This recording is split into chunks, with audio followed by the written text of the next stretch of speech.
साथ ही जीएसटी ने हीरा कारोबारियों की चिंता बढ़ा दी है। दरअसल रफ और पॉलिश्ड दोनों तरह के डायमंड पर जीएसटी लगा दिया गया है, जिसके बाद हीरा कारोबारियों को डर है कि कहीं इस सेक्टर में भारत का दबदबा खत्म न हो जाए।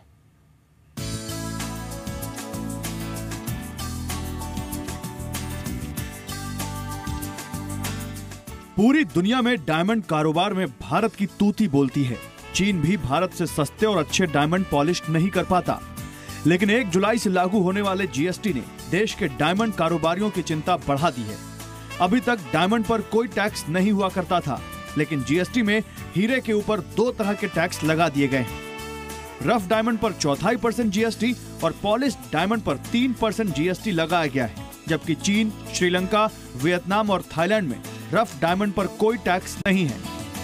व्यापारियों को डर है कि जीएसटी से उनकी लागत और टैक्स का बोझ दोनों बढ़ेगा, जिससे उनके कारोबार पर असर पड़ सकता है। लो मटेरियल यानी कि रफ डायमंड पर टैक्स लगा है और 3% जो है वो पॉलिश डायमंड पर टैक्स लगा है। उसकी सबसे ज़्यादा असर तो डायमंड मैन्युफैक्चरिंग पे पड़ने का संभावना पूरी है, क्योंकि डायमंड उद्योग जो है वो छोटे छोटे यूनिट में बटा हुआ है।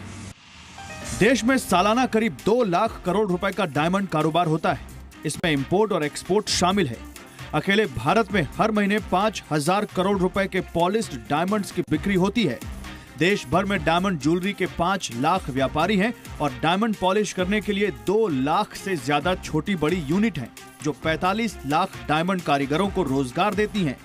इतना ही नहीं, ये सेक्टर देश की जीडीपी में 6 से 7% योगदान देता है। व्यापारियों को डर है कि इस टैक्स का बोझ छोटे डायमंड यूनिट के ऊपर आएगा और वो अपने कारीगरों से ज्यादा काम करवाएंगे। हो सकता है कि अतिरिक्त टैक्स के बोझ के चलते छटनी भी हो।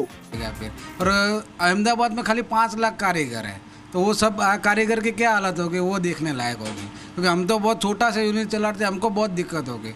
उसमें सबसे ज़्यादा बड़े व्यापारी को फायदा है, बड़े व्यापारी को कोई वांधा नहीं। हमारे छोटे व्यापारी को क्या इधर लोकल बिजनेस करना पड़ता है, इसलिए हमको सबसे ज़्यादा दिक्कत हमको रहती है उसमें। डायमंड इंडस्ट्री की मांग है कि सरकार एक बार फिर अपने फैसले पर विचार करे, ताकि उसका कोई हल निकाला जा सके। अब तक टैक्स के दायरे से अछूता रहा हीरा कारोबार अब जीएसटी की नेट में आ चुका है।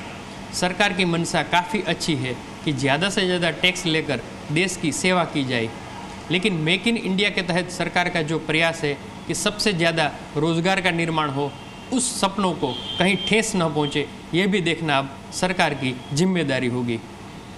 केतन जोशी, जी मीडिया, अहमदाबाद।